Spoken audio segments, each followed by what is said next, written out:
Iba po talaga no kapag kamag-anak or family member yung nag-aalaga ng bahay, ano? Iba po talaga. Ibang-iba, yes, totoo po.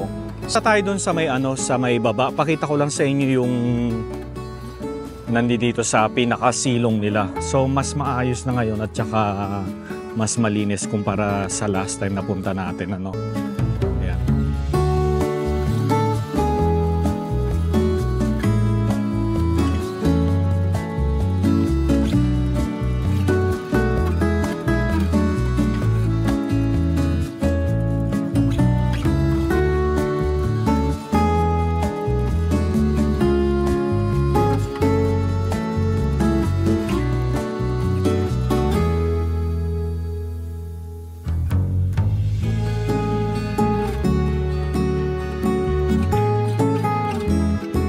Magandang umaga sa inyo lahat and tayo ay nandito na sa Pagsanhan, Laguna. Ayan. So ito yung simbahan ng Pagsanhan, Laguna, mga kaijubero.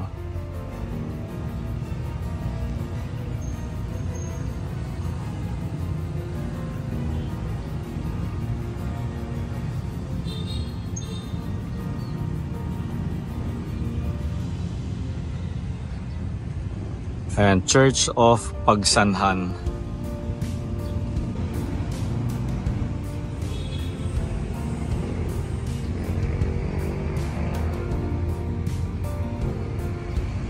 Halika, pasok tayo sa loob.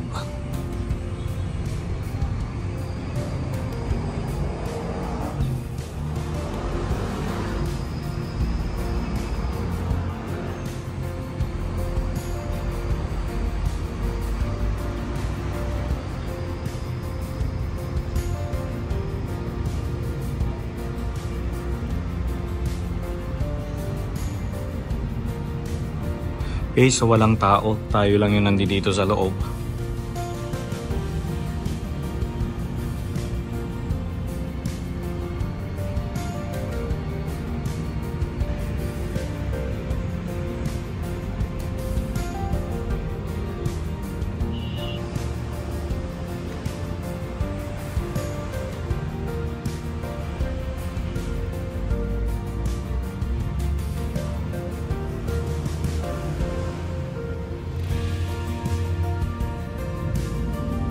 So the last time na galing nga tayo dito ay hindi tayo masyadong nag-explore kasi mabilisan lang talaga tayo. Limited lang kasi yung oras natin that time. And isang bahay lang yung pinuntahan natin. Yung bahay na yon ay naging restaurant na dating Balay Ilocos tapos nag-iba na ngayon. Tapos ngayon, iba na naman yung may-ari ng restaurant. Ayun, iba na naman yung pangalan, ano. Ayan. So mula dito sa simbahan ng Pagsanhan, makakakita na talaga tayo ng mga lumang bahay. Even doon sa may sa may arko, doon sa harapan, pagpasok mo dito, marami na tayong nakitang mga lumang bahay, ano.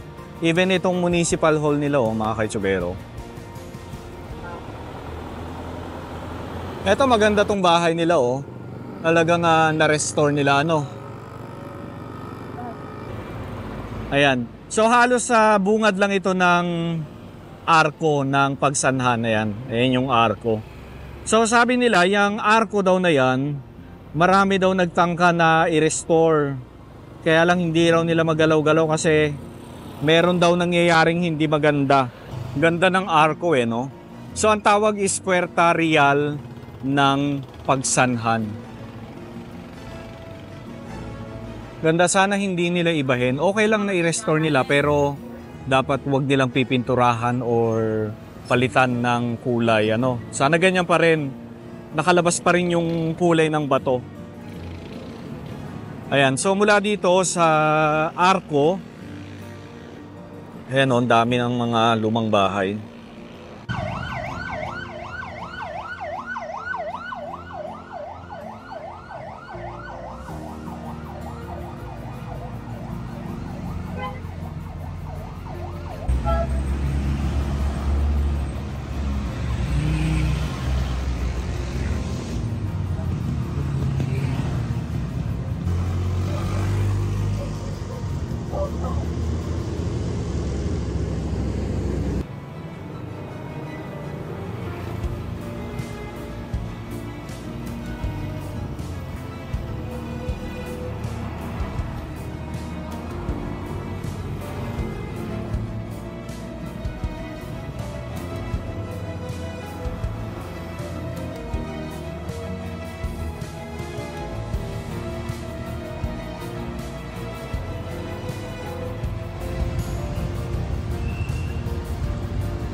Cipriano Z.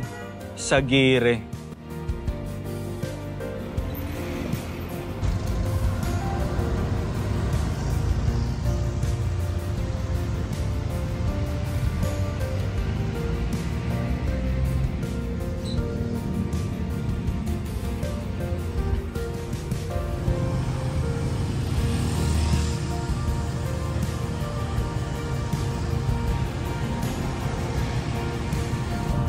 Okay, so yung ibang bahay na nakikita natin, do yung iba hindi masyadong na-restore, talagang kita mo pa rin yung pagkaluma, pero inaalagaan pa rin ng mga may-ari at doon pa rin sila nakatira. Yung iba naman, doon nakatira pero yung pinakababa ng kanilang bahay, commercial. Ayan.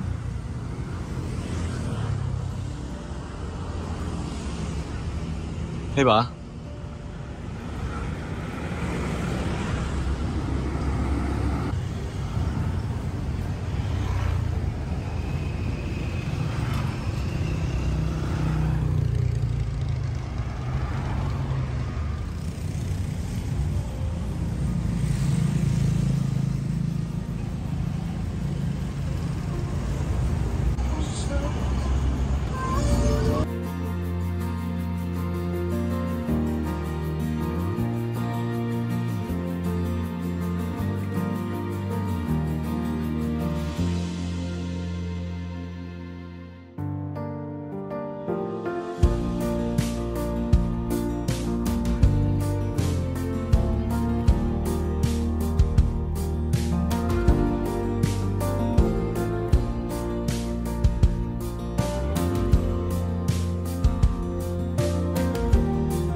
Itong bahay na ito, Spanish era pa.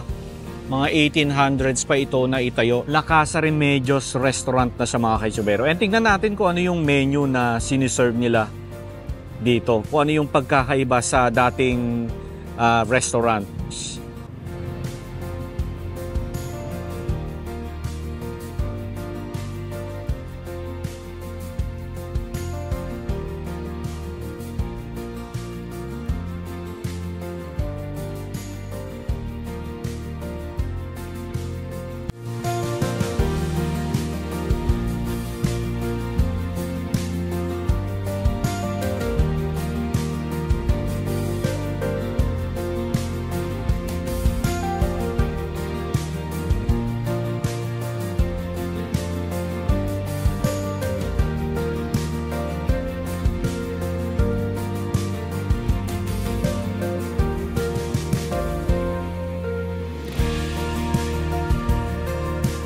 Isa lang ito. Yan ang Maxima Ito po si Maxima San Luis Rivera. San Luis Rivera. Yan naman ang Lorenzo San Luis. Lorenzo San Luis. San Luis ito. Yan. Tapos, ito ang Remedios Rivera. Ito si Remedios. Kaya siya tinawag na La Casa Remedios. in honor. Pinangalan sa kanya. Opo. Tapos, ito si RG nung bata pa, Ramon George Llamas. Ito na yung bagong may-ari ngayon. Si Opo. Sir Ramon. Ilan taon na siya, ma'am? 23 na yan. 23, ang bata pa niya. Yan yung nando sa picture sa Oo, baba. yung nasa baba. Ayan silang maglola, anak yan. Yan sila, si Sir Carlito, Si Sir Ma'am Carlito, Remy, Medios, tsaka si si Sir Ramon. si Ma'am Remy at saka si Ramon. Ito naman, tatay ni Sir Carlito. Ito po, Oo, na lolo ni Sir Ramon. lolo ni Sir Oo. Ramon. Tapos ito si Sir Carlito. Opo. Si Sir Carlito, tapos tatay niya, tapos ito yung anak. Lolo na niya Tapos, yun yung nanay ni Sir Carlito, Opo. si Remedios. Tapos, ito po yung litrato ng magkakapatid. Yun yung mga magkakapatid naman. Mm-mm. So, nanay, tapos 7 magkakapatid po. Yan. At least naklaro natin yung history ng ano, ma'am. Opo. Ito po Ayan ay sila. San Luis Rivera Property Bale, Ancestral House. San Luis Rivera Ancestral House. Opo. Etong bahay, ano po? Opo.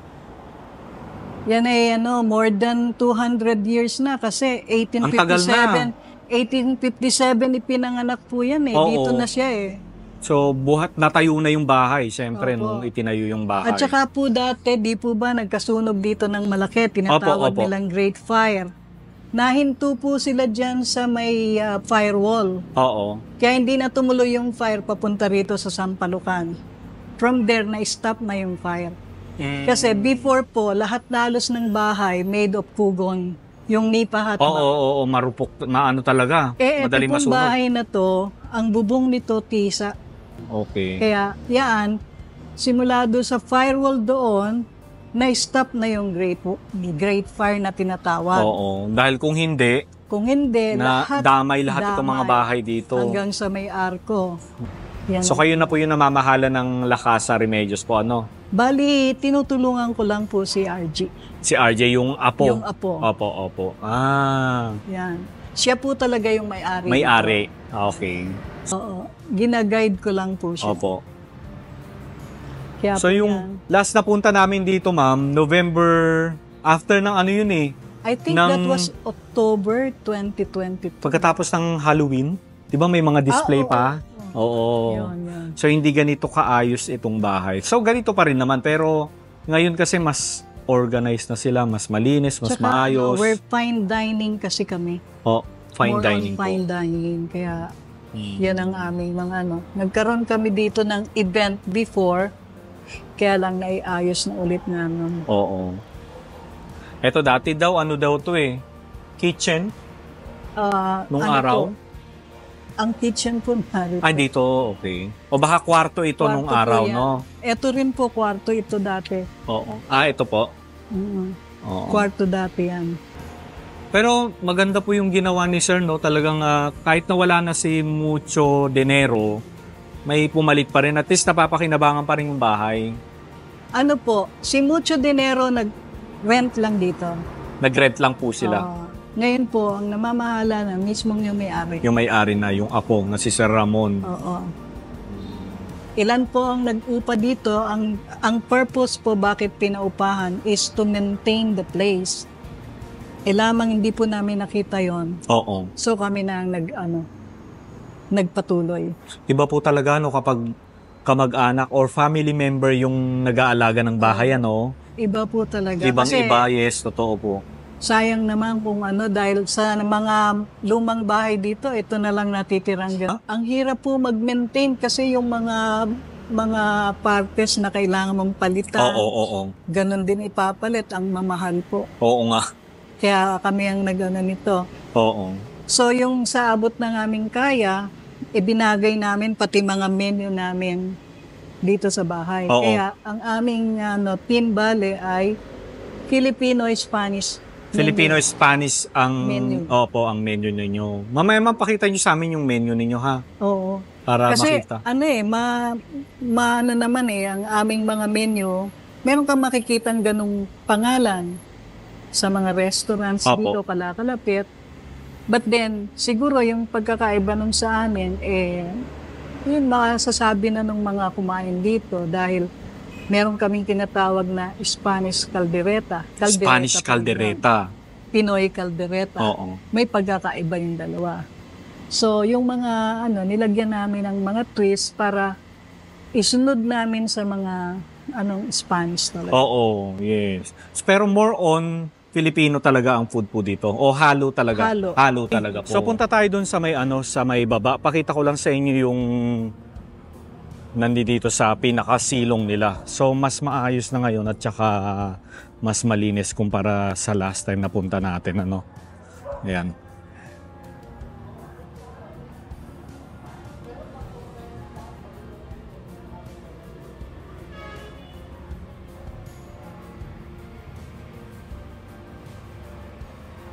Grabe, ibang-iba na talaga, Mas malinis at mas organized na ngayon. Ayan, so mas decente ng tignan. At saka kita nyo, air-conditioned na siya.